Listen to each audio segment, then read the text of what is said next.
Goeienaand Suid-Afrika, 9de Junie nog, net so voor middernag Suid-Afrika tyd op die Dinsdag. So hier is amper op pek in die Woensdag in te gaan. En so breaking news van Iran. Ons weet gister het daar 'n Apache helikopter van die Amerikaanse Army geval in die see daar by in die Hormuz omgewing. En dis bevestig, dis getref deur 'n drone van Iran af. So is nie noodwendig afgeskiet deur Iran nie. Hulle per ongeluk die helikopter raak gery, maar dit is nog steeds 'n attack. Hulle drones geskiet in die rigting van UAE en Qatar en daai omgewing. En Apaches het laag patrollie gedoen, laag oor die see, soos wat hulle normaal doen vir die laaste 2 maande al, om die skepe van die Amerikaanse vloot en ook die ander kommersiële skepe te beskerm. En Iran het goed gedink om tydens 'n skietstaking drones in hulle buurlande in te skiet.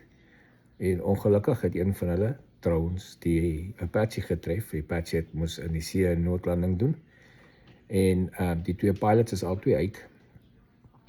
Hulle is gerescue. Eerste keer ook in die geskiedenis dat hulle gerescue is deur een van ons drone bote, so 24 voet boot wat unmanned is, het ingery in die see in en hulle gaan optel en uitgebring.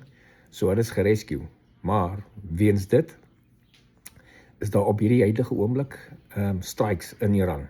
Die Amerikaanse weermag is besig om strikes te doen in Iran.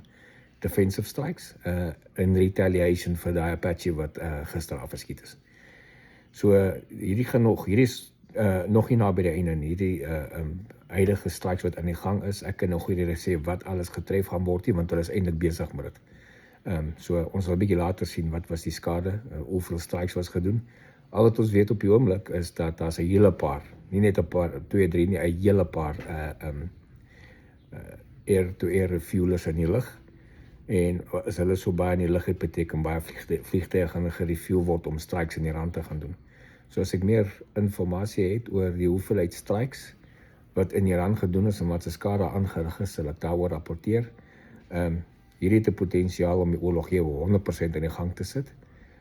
Maar dit kan, soos president Trump gesê het, en CENTCOM, het gaan beperkte strikes wees, net op die plekke van waar af die drones geskiet is.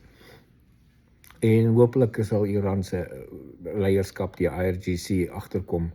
Hulle gaan nie wegkom met goed soos dit. As iets van hulle gaan lanseer gaan word, gaan hulle getref word. Of dit nou 'n skietstaking is of nie, want dit is hulle wat dit op die oomblik verbreek.